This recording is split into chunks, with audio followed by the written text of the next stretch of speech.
Before this video begins, I just wanted to let you know that I put all of this initial content into the video because I started recording this with the intention of doing the entire interior of my car, and ultimately that was impossible thanks to the fact that none of the fittings and fastenings and tools that I needed to do the job came with the kit, despite saying that they would. Well, not the tools, but all the fittings were supposed to come with the kit. I, future JB, will keep dropping in and out when I need to remind you of what's going on. How's it going, people? Welcome back to the channel, and welcome back to another video working on my Mazda MX-5. Yes, finally, I am very much a fair weather car modifier. I've done basically nothing over the winter, and now I have spent a ridiculous amount of money on all of these items just here. And today, hopefully, I'm going to put on the vast majority of them, and then you guys can just follow along and have a look at it. But before I get into that, the reason why I'm currently wearing gym kit today is because it is absolutely boiling in terms of British weather, at least. As you can see here in London, it is 22 degrees, which is, in my books,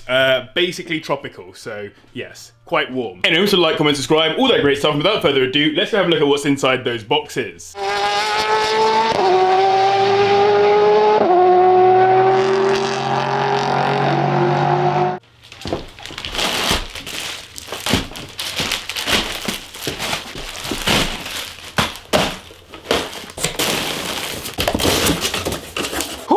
So as you can see, a lot of stuff bought here, very, very expensive. So we're about £3,000 on all of this nonsense right here. So what have we got? We've got a Momo Prototipo steering wheel, the 6C one or 8C, whatever it's called, I've forgotten what it's called, but it's the one in carbon fibre, I'll show you in a second. And to go with that, obviously the Boss kit as well, which enables me to put it onto the car. That will probably be a separate video. I might do it today, I might not, but probably a separate video. Over here we have a wheel with big brake kit, so that's the fronts, and then also that is the discs for them. I probably also won't be doing this today, this will be on a separate video for sure. And that leaves us with all of this nonsense. This right here is the CarbonMiata, basically, well, most of the CarbonMiata interior. So let me do some unboxing and I can show you all of this in the flesh.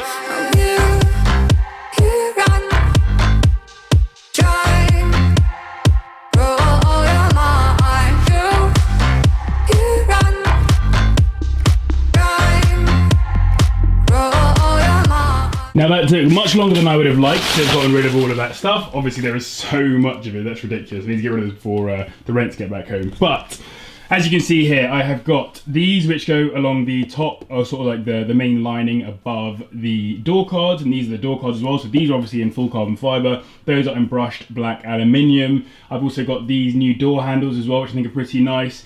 This whole selection of stuff here is all for the dashboard, and then that is what we call the tombstone as well. So that's kind of the main bit that goes around where the radio is. And then also, just to cover the speakers, I got some of the actual Miata speaker covers as well, which should be quite nice. The idea being that we'll go from having a black leather interior, which is fine, but it's getting a little bit tatty and old. I mean, it is literally 23, 24 years old at this point, to all of this nice carbon fibre stuff. So yes, and can I just say, this is so ridiculously light. Literally, like, I can't tell you how light this is. I don't know what the actual difference is going to be between lightness of the car, probably won't make a massive difference.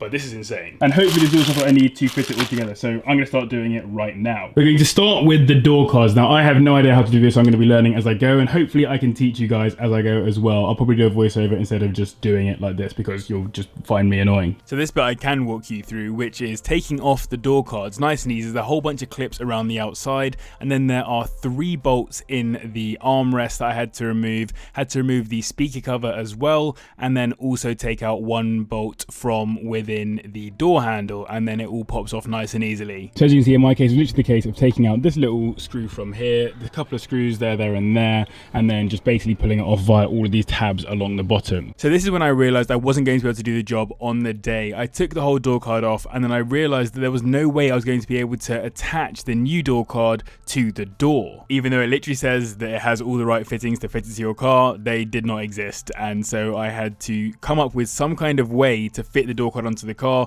which meant having a bit of thinking and reflecting, and then working out what the next best thing was to do. And I did that over a couple of weeks because I didn't have enough time, and the weather was awful. Okay, things have changed quite significantly. That whole reel of stuff that just happened did happen, it all went very well, and then you saw that something went wrong, because instead of uploading this video, I uploaded a video on doing the steering wheel, and it's been actually a few weeks since I recorded all of that. Over on this side of my room, you can now see this very nice bit of faux Alcantara, and then obviously all the bits and bobs. Nothing is on the car yet. I also bought a whole bunch of other tools that I needed to do this job, because basically what I realized is that I didn't have anything that I needed to do this job. So now we're in a position to do it. We've made a few changes. I'll let you know how it goes. But step one, I'm going to put this onto the car. So all of this is going to go onto the car using Rivnuts. So these bad boys right here. I've also bought these sockets, which are countersunk, which sync very nicely into these as a bit of hardware to go inside the car as well. So step one now is Rivnut into the car, throw that into place, and then we can work from there. And I can explain to you exactly why I have this random piece of material as well. So one of the problems that I realized is that I was never going to be able to get this to stick onto this without some kind of agent to hold it into place. And so I realized the only real option here to make sure that I could take it off and put it back on again was to get Rivnuts. Now, those are these things right here. I basically rivet gun them into the car, and then I can screw in on top of it. So that was my my way of dealing with this problem. But I didn't have this tool right here, which does the Rivnuts, and I didn't have Rivnuts themselves. So now I'm going to put all these into the door. I literally didn't even know what Rivnuts were before I started doing this job, but they're relatively easy to use. They are just a bit tough on the old hands if you're trying really hard to apply the right pressure to get them to stick in place, and you really need to do as much pressure as possible, because otherwise they can start spinning around in their socket and they become an absolute well, you don't want that to happen. It happened to me, and it's so long to get them out afterwards. Classic UK weather, eh? So this has been a key reason as to why I haven't been able to get this job done. The weather has been awful recently, and it has really pushed my timelines off, because I've had all this stuff now for about 2 weeks.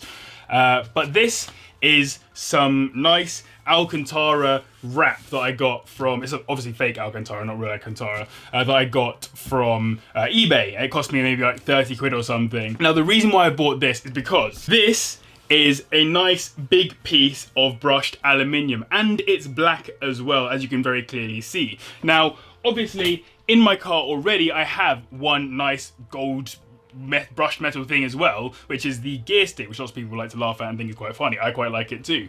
However, on hot days, that thing gets incredibly hot, and on cold days, it gets incredibly cold. And so that's a little bit uncomfortable for the old hand. What I realized, if I got the roof off the car and I've got 2 brushed aluminium door cards in the car as well, and the sun's beating down on them and all that kind of stuff, suddenly I'm going to be in basically a human toaster. So I decided that I didn't want to even have the door cards very briefly. I was like, well, maybe there's just no point having them, but I spent the money on them and I like the look of them. So like, what do I do? So the idea is, if I use this instead, which I think looks quite nice and I think is going to still keep the interior of the car uprated to some degree, this will absorb some of that heat, because obviously this isn't supposed to be hot. This probably won't get as hot as the door cards, or at least if this gets hot, it's not going to burn my skin. My car's not comfortable in any way, shape or form. However, I don't want it to actually burn me. So whilst it's raining and I can't do anything outside, I am going to stick this onto my door card. Nice and easy. Oh, and of course, one very annoying thing is that they didn't actually drill out the holes to go along the top of this, which I need in order to put the sort of top section around as well. So this is really annoying, actually. Really wish they drilled those out. So what I'm going to do is I'm going to wrap all of this and then leave this top section here unwrapped so that I can then mark holes and drill through them nice and easy. And the only reason why I say this is annoying is because everything that I bought is from CarbonMiata, and so you would have expected them to have considered a certain situation where someone would buy both the top and bottom sections of a door card and then have to put all of them onto the car. And considering it said all the fittings were supplied and all that kind of stuff, I was like, it's just another thing that I have to do on top. But all good and well, getting into it here and basically drawing out the template for the door card. I actually made this template a little bit too small. The second time around I did a much bigger template and it was much better, but all in it still worked out very reasonably. It's self-adhesive, so you can just stretch it across the face of the door card and make sure that it all goes down nice and smoothly, and you end up with no air bubbles and it just looks good. And so here we are. Have a look at that. So I completely wrapped this and I wrapped that one as well, and now I've also punched out the holes in them as well. You can see here the different holes for the handles and to stick it into the door as well. So how I did all of this Number one, obviously wrapped it over as you saw, just like stretched it out across it. This one actually did slightly better because I knew more what I was doing. No air bubbles at all. The whole thing is perfectly on, nice and easy. Very, very nice. What I then did to punch out the holes, I got myself a pin, used the pin by pinning through each of the holes individually from the back side of it, and then I put this pen just with the thing out and just punched that through each individual hole just to kind of fill out the space and yeah, have a whole bunch of holes that I can now stick my bolts and whatever through. And then obviously to cut out these bits, I literally used a craft knife, just got the craft knife and cut in between these and then put them around the back. So if I go around the back here, you should be able to see that we've also done the bit of overrun over here, which just makes sure that it all looks nice and flush. Now I also have a whole bunch of other parts that need to go onto this, so obviously that will go back in there at some point. This is going to go onto here like so, that door handle, and then this as well is going to get riveted into place onto here. So all in, that will look pretty good. And then when you add this bit over the top, which is the last sort of difficult thing we have to do, I think that is going to look so sick. So step one, let's rivet the speaker cover into place, and then we're going to go and put it back onto the car to test fit it and work out where we need to drill holes in order to put the sort of top section on as well. Now very kindly, CarbonMiata did actually include the rivets to fit this on, so that was nice and easy, don't have to worry too much about that. If you've got a rivet gun, this should be relatively simple. I do actually quite like this old classic Miata logo as well, it looks pretty cool. So that is now riveted all the way around, nice and easy. If I show you on the back as well, you can see all the rivets are now in place. I'll go and do the other one, and then I will offer this up to the car so that I can then see where I'm going to be drilling my holes for this top section. So now it's time to fit this onto the door just quickly so that I can double check where to drill out these top bits. So as I said, I'm going to use these Rivnuts and these lovely new bits of hardware that I bought off of eBay as well. Pretty self-explanatory, just basically very lightly fitting the bolts on through the countersunk washers as well. I thought this would look better on the car, and I'm actually really happy with how it turns out. Hopefully at the end of the video you'll see just how good it really looks going for just a good bit of hardware, because I could have just gone for standard bolts or whatever. I think this looks much more flush and nice. Right, so now what I'm going to do is I'm going to mark all of these individual bits now that this is on the car, and I'm going to mark each individual one with a bit of paint, not let them actually touch this board initially, and then once I have put this into place, I will then lay them all nice and flat onto it in order to mark exactly where these holes are so that I can then drill through this. So here we are, just offering it up to the car, putting it into place, and then this basically shows you a little bit of where the markings are. You can see on the right hand side there. I thought you might also like to see me do an entire door in one go as well. So as I mentioned before, taking out those 4 key bolts on the door, the one on the handle, then the 3 on the little armrest as well, and then just undoing all of those little pop tags as well, all the little you know, I'm talking about clips. And then moving on from the clips, it's just removing the screws along the top, which enables you to take that top bit off. And then here you can see me finally rivnutting this door as well. And then of course it started to rain, so I took both the door cards back inside so that I could do the drilling to get the holes in the right place in order to put the top section of the door cards on and actually fasten the two together. If you don't do this, by the way, if you don't fasten them together, which you can do, you can just put them into place, you end up with a lot of rattling. And I know that for certain because I drove the car like that beforehand and it was awful. It was just horrible to hear the rattling sounds. So check this out. This is all now sort of in place. It's only partially put on. As you can see, holes drilled here, here and here, and then another one here just to kind of let this bit through, because I could have obviously fastened this in place in the same way. However, it would have made it sort of kind of stick off the end like that. So I thought it would just look better if it was more flush. So that's going to stick in there, and I'm now going to glue gun it into place. Just putting it out there, glue guns are so underrated. And so that is one door card. Look, I can grab it by the carbon fiber bit and it stays up. I am very pleased with that. So hopefully now that will actually fit onto the car. Honestly, at this point, I have no idea if it's going to fit on. I've obviously hoped that I've measured correctly. If I haven't, then I am screwed. So who knows at this point. So just for your reference, there are basically 4 holes you need to drill. One big hole in the front of it in order to fit that little bit through that I mentioned, and then 3 small ones across the top. The 3 ones across the top are the most difficult ones to get right. You need to really do some good alignment to get them into place. It takes a lot of sort of back and forth,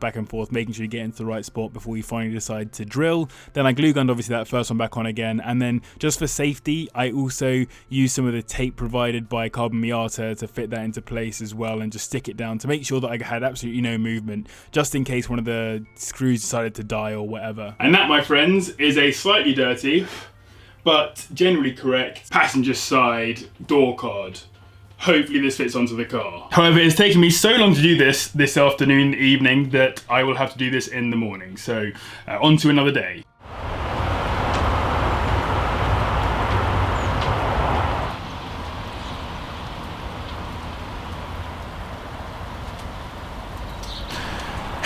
Remember that I started this video off in 22 degrees, nice hot weather. I was boiling.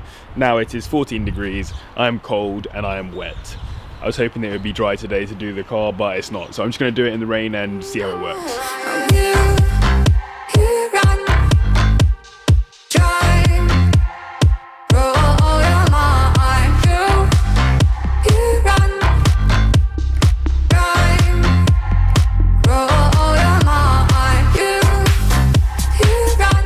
And now the sun has come out. I have no idea what's going on, but it's done, minus one thing which I can't do in this episode because it's just not going to work. So as you can see here, door card is all in place. It looks really, really good. I'm very happy with it. Yeah, that's exactly what I wanted. However, as you can see, there is currently no door handle on there, which is sitting right behind me here.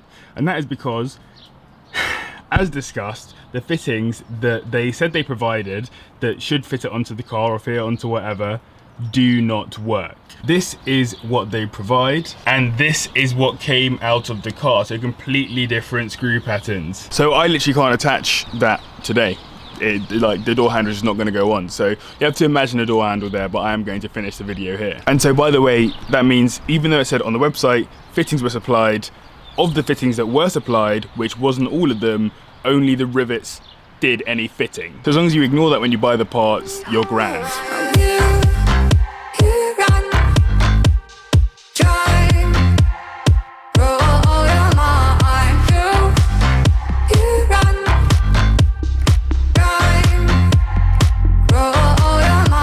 But I hope you enjoyed this video. It was obviously a learning experience for me, and hopefully some of you guys learnt too. Definitely recommend the Alcantara part of this mod. I thought that was really cool. You could actually make these door cards on your own and do all the holes yourself if you were not being lazy like me. And the carbon fiber stuff does look very cool. And though I've given them a little bit of stick in this video because of not providing the fittings, obviously the CarbonMiata parts are very good. Remember to like, comment, subscribe, all that great stuff. As always, a massive thank you to the patrons for their continued support, and to you guys as well for watching. I will see you in the next one.